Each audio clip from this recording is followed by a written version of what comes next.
Sino ang huling heneral na sumuko sa mga Amerikano? Tamang sagot ay B. Ano ang layunin ng Jones Law? Tamang sagot ay A. Ano ang dahilan ng pag-alis ni Aguinaldo sa Biak na Bato? Tamang sagot ay A. Ano ang epekto ng batas militar noong 1972? Tamang sagot ay D. Sino ang unang Pilipinong nagkaroon ng sariling imprenta?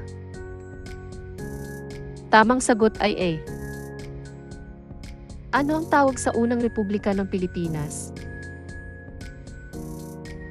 Tamang sagot ay A. Sino ang sumulat ng El Filibusterismo? Tamang sagot ay A. Sino ang kinikilalang supremo ng Katipunan? Tamang sagot ay C. Ano ang bansag kay Apolinario Mabini? Tamang sagot ay B. Ano ang naging epekto ng batas Tidings Sancto Fide? Tamang sagot ay A. Ano ang tawag sa bandila ng Katipunan? Tamang sagot ay B. Ano ang kahulugan ng kulay asul sa watawat? Tamang sagot ay C. Sino ang unang gobernador general ng Pilipinas sa ilalim ng Amerika? Tamang sagot ay B. Ano ang papel ni Melchora Aquino sa rebolusyon? Tamang sagot ay B. Ano ang tawag sa sundalong Pilipino na sumali sa Amerikano? Tamang sagot ay D.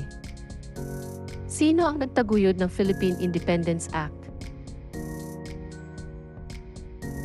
Tamang sagot ay D. Ano ang epekto ng Commonwealth sa Pilipinas? Tamang sagot ay A.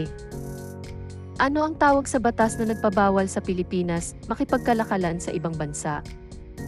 Tamang sagot ay B. Ano ang ginamit ng mga Hapon upang sakupin ang Pilipinas?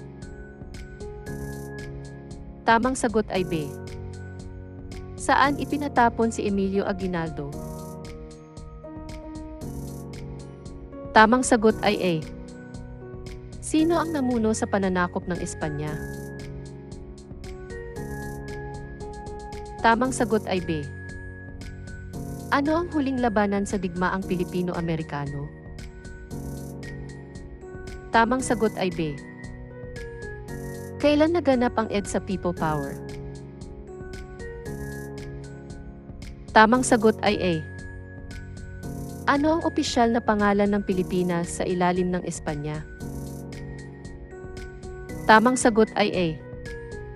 Sino ang nagdeklara ng martial law noong 1972? Tamang sagot ay A.